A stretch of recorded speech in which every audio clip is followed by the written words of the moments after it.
اوعى تغلط الغلطه دي. واحده من الاخطاء الشائعه ان احنا دايما بنعمل بارير او عازل ما بيننا وما بين الموظفين اللي اتباعوا لينا. حتى لو كان ادارتك كبيره او القسم اللي انت بتديره فيه عدد موظفين كتير، لازم من حين للاخر يكون في تواصل مباشر مع كل الموظفين اللي موجودين معاك. واحده من الحاجات اللي حصلت معايا شخصيا كان خطا كبير جدا ان كان عندي موظف في قسم من الاقسام في الاداره اللي انا بديرها.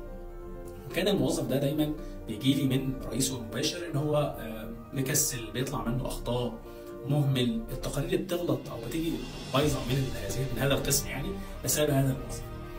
وبعد فتره من الفترات مشي مدير القسم ده او رئيس القسم، وبقى في تواصل مني مباشر وبقيت مدير هذا القسم اداره مباشره. الى ان حدث شيء غريب جدا وعجيب ان كل التقارير المظبوطه هو الموظف ده اللي بيعملها او بتطلع من الموظف ده. ومن هنا ادركت ادراك مهم جدا ومباشر ان انت لازم يكون في تواصل مع الموظفين. بقيت اشجع هذا الموظف على اسلوب جديد من الشغل، بنشجعه على التقارير اللي بيعملها، بقى في تواصل مباشر ما بينك وما بينه، بدات انتاجيه القسم كله تعلى لان الراجل ده كان من الناس اللي عارفه وفاهمه تفاصيل كتير جدا في هذا القسم.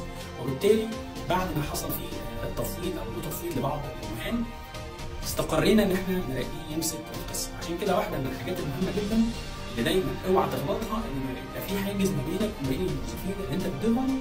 وعشان كده ابدا النهارده لو انت مدير معاك ناس كتير، في تواصل مباشر من حين لاخر عشان تبقى عارف كل التفاصيل الملم بيها، عشان يبقى في انتاجيه احسن وتحصل على اداء افضل.